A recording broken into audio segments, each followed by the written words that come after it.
Assalamualaikum warahmatullahi wabarakatuh. Selamat pagi anak-anakku sekalian.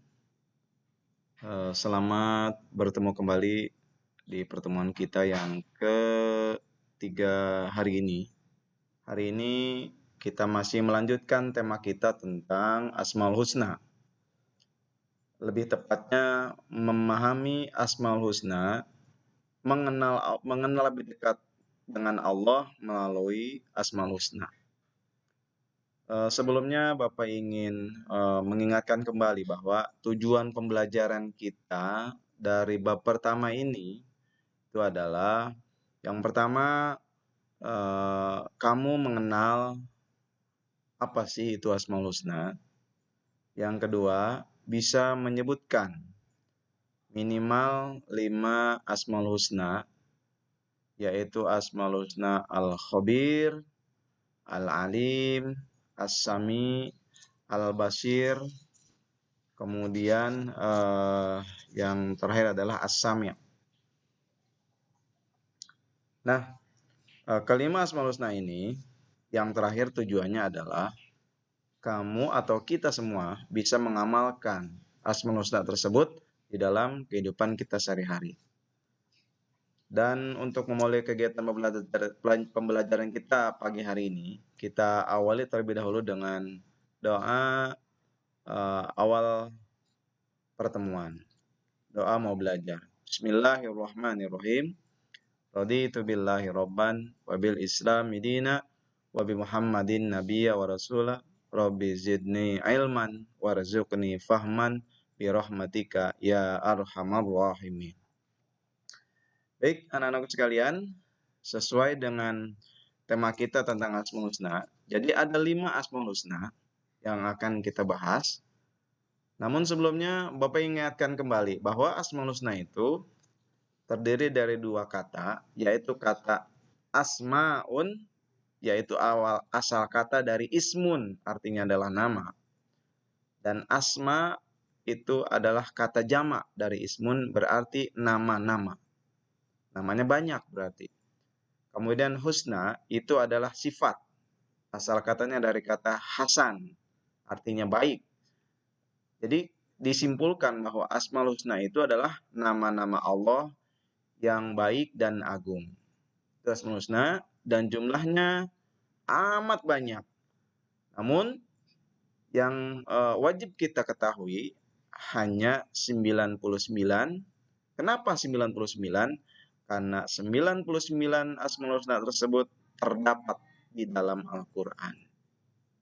Yang akan kita bahas hanya 5 saja, yaitu Asmaul Husna Al-Alim yang pertama, kemudian Al-Khabir, kemudian yang ketiga adalah As-Sami', yang keempat adalah Al-Basir, dan yang terakhir adalah Al-Ghafur.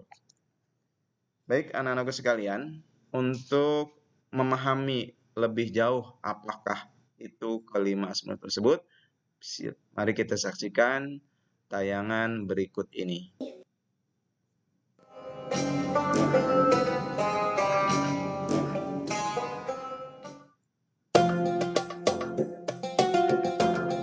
Pada zaman itu, masih banyak rakyatnya yang membeli dan menyimpan hamba suruhan. Pada suatu hari, seperti kebiasaannya, Sayyidina Umar, yang pada masa itu ialah seorang khalifah, pergi melihat rakyatnya. Dia akan masuk kampung dan keluar kampung melihat akan keadaan kehidupan rakyatnya. Apabila dia bertemu dengan orang yang dalam kesusahan dan memerlukan bantuan, dia akan segera menghulurkan bantuan.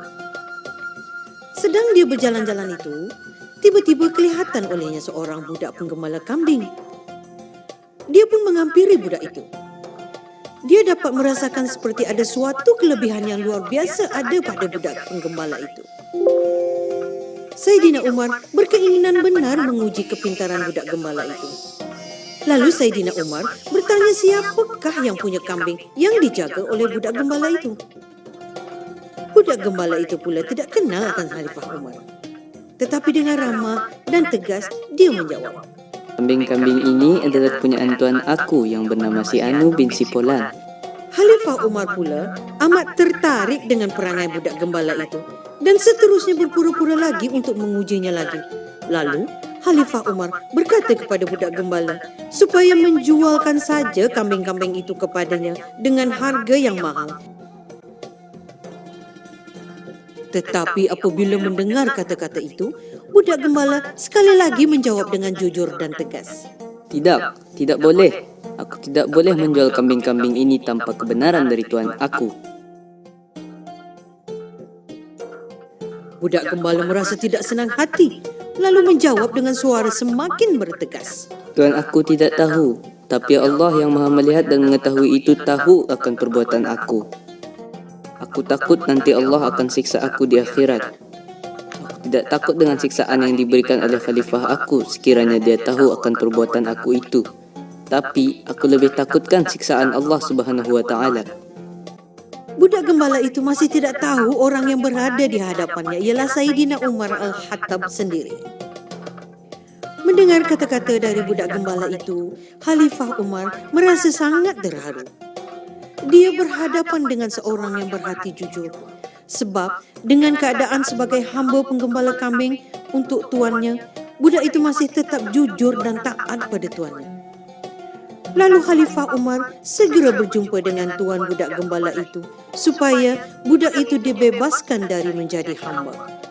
Dari semenjak itu, budak gembala tersebut tidak lagi menjadi budak suruhan atau budak gembala. Dia telah dimerdekakan. Nah, itulah sedikit tayangan terkait dengan pengamalan Asmaul Husna. Mungkin di antara kamu ada yang tahu Asmaul Husna apakah yang sudah diamalkan oleh si budak tadi? Baik nak, lebih tepatnya si budak tadi itu telah mengamalkan beberapa Asmaul Husna.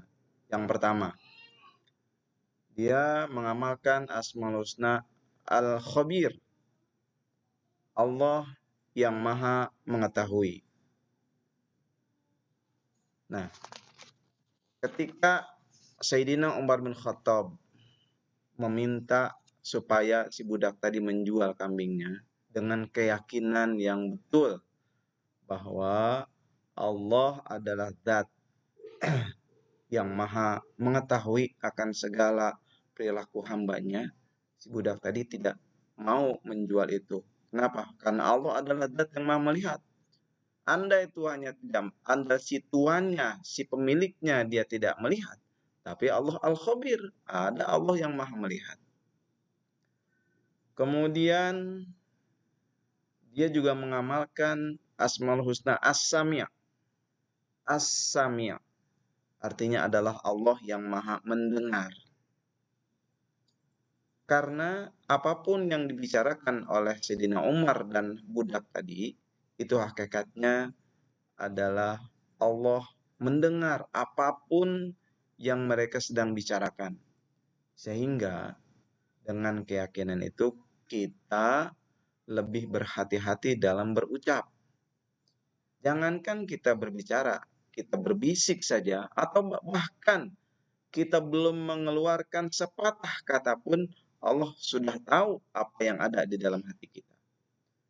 Kemudian si budak tadi juga mengamalkan Asmaul Husna Al-Alim, Allah yang Maha Mengetahui, Allah yang Maha memiliki ilmu pengetahuan.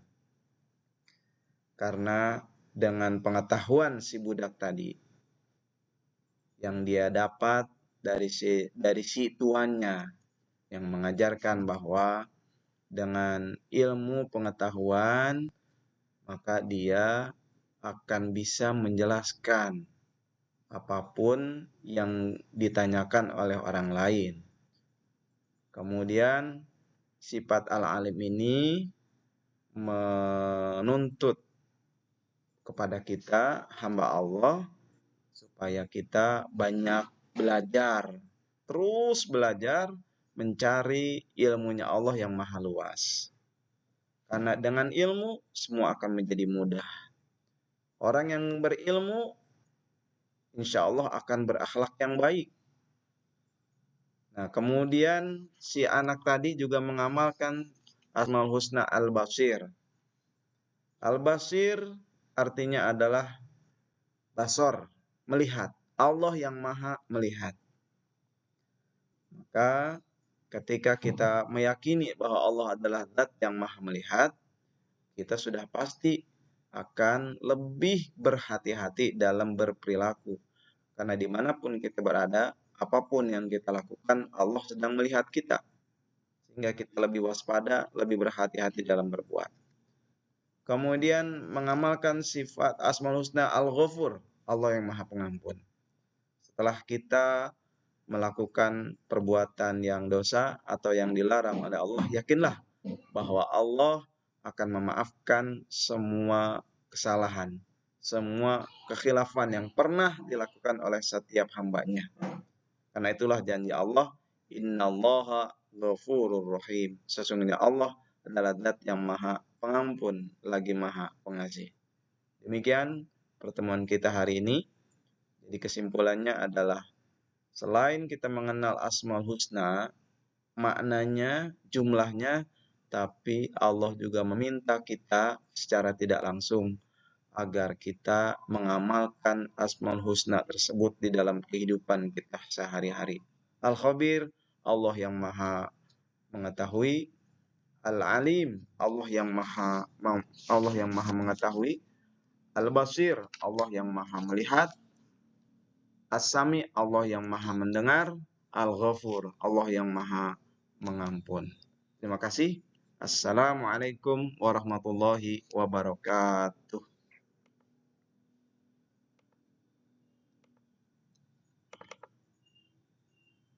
Kok siang sih? Pak?